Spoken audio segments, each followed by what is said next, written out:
ಆಸ್ಪತ್ರೆಗಳಿಂದ ಹೌದು ನಾವು patient phone ಮಾಡಿದಾಗೆ late ಆಗಿ ಬರ್ತಾ ಇದೆ ಆಂಬುಲೆನ್ಸ್ ಒಂದು ಎಕ್ಸ್ಟ್ರಾ ಮುಖದಲ್ಲಿ ಆಗಲಿ ಅಥವಾ ಈಗಾಗಲಿ ನಮಗೇನು ಎಲ್ಲಿದ್ದಾನಾಗಲಿ ಅಲ್ವಾ ಅಂದರೆ ಆಂಬುಲೆನ್ಸ್ ರೆಡಿ ಇರ್ಬೇಕು ಅಷ್ಟೇ.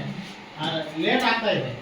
ಪ್ರೆಗ್ನೆಂಟ್ ಮೊನ್ನೆ ಒಂದು ಆಕ್ಸಿಡೆಂಟ್ ಆಯಿತು ಯಲಗುಡಿ ಹತ್ರ 1.5 ಅವರ್ 1.5 ಅವರ್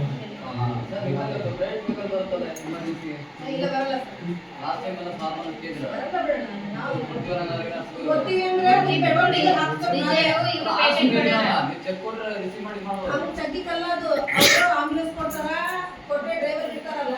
ಇವಾಗ ಪೇಷಂಟ್ ಒಮ್ಮನಿಂದ ಕರ್ಕೊಂಡ್ ಬರ್ಬೇಕಾದ್ರೆ ಅವ್ರು ಇಲ್ಲಿಂದ ಎಷ್ಟು ಡೀಸೆಲ್ ಆಗ್ತದೆ ಹಾಕ್ಬೇಕಂತೆ. ಅವ್ರ ಹೆಂಗ್ ಹಾಕ್ಸ್ಕೊಂಡ್ ಬರ್ತಾರ? ಗೌರ್ಮೆಂಟ್ ಇಂದ ಬರ್ತಕ್ಕಂಥ ಫ್ರೀ ಆಗಿ ಬರ್ಬೇಕು.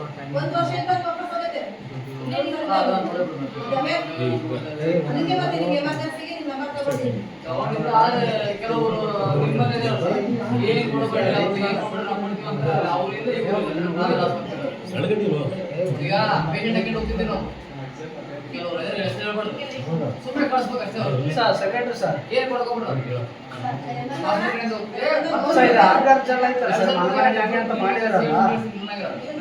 ಬಹಳಷ್ಟು ಲೀಕೇಜ್ ಸರ್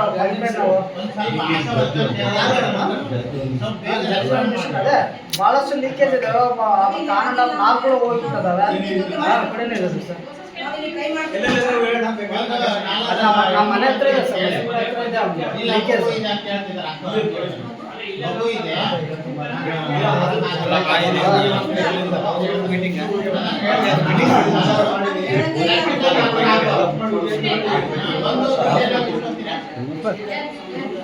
ನಿಮ್ದು ಕೆಲಸ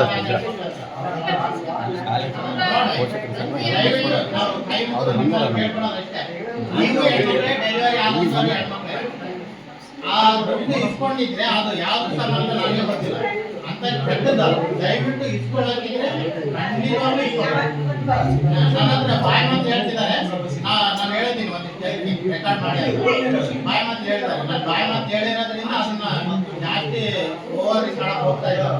ದಯವಿಟ್ಟು ಆ ರೀತಿ ಇಸ್ಕೊಳ್ಳೋಕ್ಕೆ ಹೋಗ್ಬೇಡಿ. ನಿಮ್ಮ ಕರ್ತವ್ಯ ಅದು. ನೀವು ಅದಕ್ಕೆ ಕೆಲಸ ಮಾಡಿ. ನೀವು 200 ಕೇಳೋದು 300 ಕೇಳೋದು 500 ಕೇಳೋದು ಇಲ್ಲ ಹೇಳ್ತಿದ್ದಾರೆ. ಜನ ಸುಳ್ಳು ಹೇಳಲ್ಲ.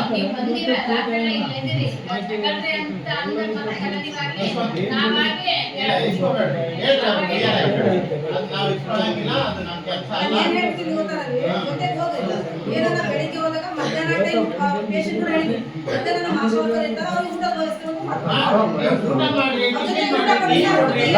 ನೀವು ಏನಾದ್ರು ಮಾಡಿ. ಆದ್ರೆ 500 ರೂಪಾಯಿ ಬೇಕು 300 ರೂಪಾಯಿ ಬೇಕು ಅದು 10 ಪೈಸೆ ಕೂಡ ಇಸ್ಕೊಳಕ್ ಹೋಗ್ಬೇಡಿ. ದಯವಿಟ್ಟು ನಾವು ಕೈ ಮುಗಿದು ಕೇಳ್ಕೊಳ್ಳೋದು ನಿಮ್ಮ ಹತ್ರ. ಸುಮಾರು 18 ವರ್ಷ ಆಯ್ತು. ಯಾರು ಇಷ್ಟೇ ಕೊಡು ಇಷ್ಟ ಕೊಡು ಇಲ್ಲ ಕಂಪ್ಲೇಂಟ್ ಇದೆ. ಖಂಡಿತವಾಗ್ಲೂ ಅದನ್ನ ತಿದ್ಕೊಳ್ಳಿ ಅಷ್ಟೇ. ನಾವು ನಮ್ಮ ರಿಕ್ವೆಸ್ಟ್ ತಿದ್ಕೊಳ್ಳಿ. ಕೇಳಕ್ ಹೋಗ್ಬೇಡಿ 10 ಪೈಸೆ ಕೂಡ. ಯಾಕಂದ್ರೆ ಅವರು ಹೆಣ್ಮಕ್ಳೆ ನೀವು ಹೆಣ್ಮಕ್ಳೆ. ಖಂಡಿತವಾಗ್ಲೂ ಅಂತ ಸಾಕು ಕೈ ಹಾಕ್ಬೇಡಿ. ಭಾಳ ಕೆಟ್ಟದ್ದು. ನನ್ಗೆ ಹೇಳಿದ್ರು ಒಂದು ಜನ ಭಾಳ ಕೆಟ್ಟದ್ದು ಅಂಥದ್ದು ಕೈ ಹಾಕ್ಬೇಡಿ. ಅಂಥ ದುಡ್ಡಲ್ಲಿ ನಿಮ್ಮ ಫ್ಯಾಮಿಲಿ ಚೆನ್ನಾಗಿರಲ್ಲ, ನೀವು ಚೆನ್ನಾಗಿರಲ್ಲ. ಕೈ ಮುಗಿದು ಕೇಳ್ಕೊಳ್ಳೋದು ಇಷ್ಟೇ. ನಾವು ಖಂಡಿತವಾಗ್ಲೂ ಅದು ಮಾಡಬೇಡಿ ಅಷ್ಟೇ. ನಮ್ಮ ಥ್ಯಾಂಕ್ ಯು.